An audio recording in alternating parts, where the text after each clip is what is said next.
Operation सिंदूर के दौरान पाकिस्तान को चीन से भरपूर सैन्य मदद। इस टकराव में पाकिस्तान ने चीन से मिली सैन्य सहायता, जिसमें G-10C लड़ाकू विमान और PL-15 मिसाइल शामिल है।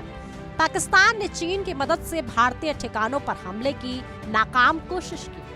पाकिस्तान चीनी सैन्य मदद को और चीन के साथ दोस्ती को बड़े गर्व के साथ दुनिया के सामने पेश करता है। लेकिन क्या आप जानते हैं, चीन पाकिस्तान के बीच सिर्फ हथियारों की सौदागरी नहीं होती है। चीन पाकिस्तान को हथियार देता है तो पाकिस्तान चीन की आवाम की भूख मिटाने के लिए उसे गधा सप्लाई करता है।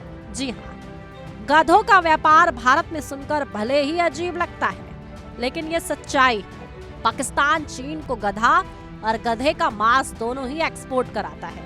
चीन को गधे का मांस भेजने के लिए पाकिस्तान के गवादर में गधा फार्म बनाया गया है। बता दें कि चीन में लोग चाव से गधे का मांस खाते हैं। पाकिस्तान के स्तंभकार तहरीम आजम ने कहा कि गधे का मांस चीन के हेबई प्रांत में लोकप्रिय व्यंजन है। वहां पर बर्गर में इसका इस्तेमाल किया जाता है। यहाँ रेस्टोरेंट गधों की तस्वीरों को अपनी दुकानों में लगाते हैं और ये ग्राहकों के लिए एक लालच का विषय होता है। गवादर में चालू होने वाला पाकिस्तान का बूचड़खाना एक बड़ा बूचड़खाना होगा, जहां गधों को मारकर उनके मांस, हड्डियां और खाल निकाले जाएंगे। फिर इनको चीन में एक्सपोर्ट किया जाएगा। पाकिस्तान के राष्ट्रीय खाद्य सुरक्षा एवं अनुसंधान मंत्रालय के अधिकारियों ने फरवरी में कहा था कि गवादर के बूचड़खाने में उत्पादन का काम चालू हो गया है। पाकिस्तान गधे के इन उत्पादों को चीन में बेचेगा। इस मंत्रालय के अनुसार पाकिस्तान ने चीन के साथ समझौता 2,16,000 गधों की खाल और मांस की सालाना आपूर्ति के लिए किया है। हालांकि चीनी कंपनियां कराची बंदरगाह में बूचड़खाने स्थापित करने में रुचि दिखा रही हैं। चीन इस प्रोडक्ट का इस्तेमाल दवा के लिए भी करेगा। इस समझौते का बाजार मूल्य लगभग $8 मिलियन का है। चीन में गधों की खाल से पारंपरिक चीनी दवा एजियाओ बनाई जाती है। एजियाओ दरअसल गधे की त्वचा से निकाला जाने वाला एक जिलेटिन है। इसका उपयोग खून बढ़ाने, इम्यूनिटी में सुधार करने और यौवन कायम रखने में किया जाता है। ये दवा त्वचा को सुंदर बनाए रखती है।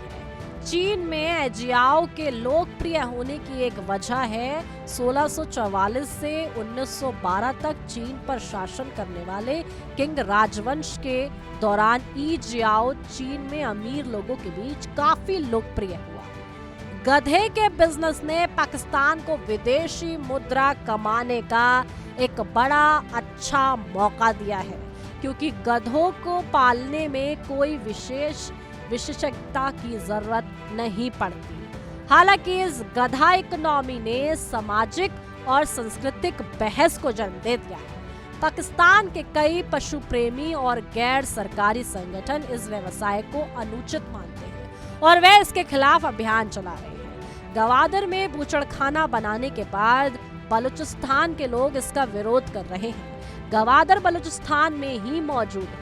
यहाँ के लोग चीनी प्रोडक्ट से हमेशा से नाखुश रहते हैं। इनका आरोप है कि पाकिस्तानी सरकार चीन के साथ मिलकर इनके संसाधनों का दोहन कर रही है। गवादर शहर में गधों के बूचड़खाने को लेकर काफी विरोध प्रदर्शन देखने को मिला है। स्थानीय लोग बूचड़खाने को लेकर पाकिस्तान की सरकार से नाराज हैं। ऐसे में पाकिस्तान और चीन के बीच ये जो दोस्ती है, ये जो लेन देन की वजह से दोस्ती कायम रही है, जिसमें सबसे बड़ी अगर एक वजह देखी जाए तो ये गधा बिजनेस एक्सपोर्ट भी है, जहां पाकिस्तान अपने फार्म से गधे पालता है और फिर चीन को एक्सपोर्ट करता है और चीन की आवाम की भूख को मिटाता है और चीन पाकिस्तान की भूख मिटाती है, वो आतंकवाद भूख, जहां वो उसे हथियार सप्लाई करती है। ऐसे में इस पर आपकी क्या राय है? कमेंट बॉक्स में अपनी राय जरूर पेश करें।